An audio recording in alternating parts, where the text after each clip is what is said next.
Okay guys, we're back for part 2 of the fuel pump install. As you can see, it arrived today.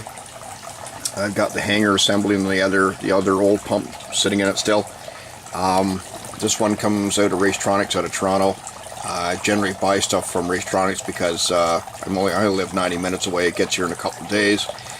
Now, first and foremost, these things here, they're called instructions. You would not believe how many people, whether it's one of these pumps or anything else, don't read the instructions. Okay? Sit down, read them, make sure you understand them. If you don't, get a hold of the vendor and ask questions, okay? But whatever you do, read the instructions. These are basically pretty straightforward. The pump comes out of the assembly here. There's 2 clamps, unhook those. It unclips from the top here and just bend this thing down just a little bit and it'll come out. Once again, I don't know what brand of pump you're going to buy, but whatever it is, follow the instructions and make sure you get the polarity correct on top here. The pumps from Jack Racetronics, they're all marked positive, negative. Pretty tough to screw them up. This hanger assembly is the stainless steel unit that Jack sells from Racetronics. I bought it years ago. It's got a better bulkhead connector on it. It's stainless steel. All this this piping here, it has smoother bends to it, gives it better flow. And you can buy these separately, or you can buy it the pump in the hanger assembly as one unit, depending on how big a pump you want to run.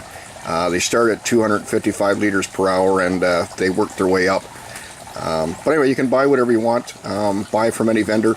But like I say guys, read the instructions over thoroughly and follow them. And we'll remove this one and we'll be back in a few minutes. Okay guys, to get this out of here, just push right here gently down and just start pushing this up to get this out. There's enough of a gap here, and stick a screwdriver here just gently on each side, just pry it up gently, but make sure you have to push this button in the middle here first before you start pushing this up. I've got it started. I need a third arm in here to just put the screwdriver in that little gap right there, but I do have it started, and be back here in just a second. Hang on. Okay guys, we've got this out. Next up, there's 2 clamps here, one here and one up here. I've got them loosened off, and you'll have to bend this down just slightly and then get the pump out. Alright, no big deal. Back in a second here. Okay, we've got the pump out from the bottom of the hanger. We just bent it just very slightly, and right here what I'm going to do is I'm just going to twist the pump around 360 and just gently pull this out from here, and we've got it out. Okay guys, we've got the pump out. Here's the old one right here, and we'll reinstall the new one. Okay guys, there's a purge hole on the bottom of this pump, and it has to remain unblocked. Now on the bottom where the screen is, there's a sock that covers it, and it's made of a white material. This hole here, like I said, was covered, and it wasn't much over it, but enough to cover it up.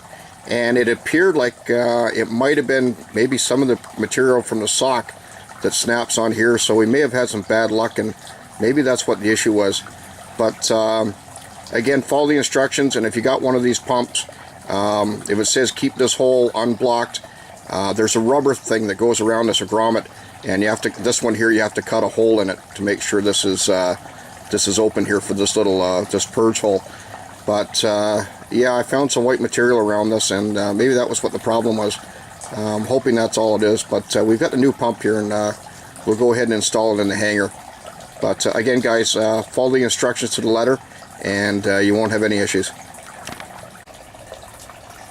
Okay guys, this is it all put together. I just got to snap the sock on the bottom of it.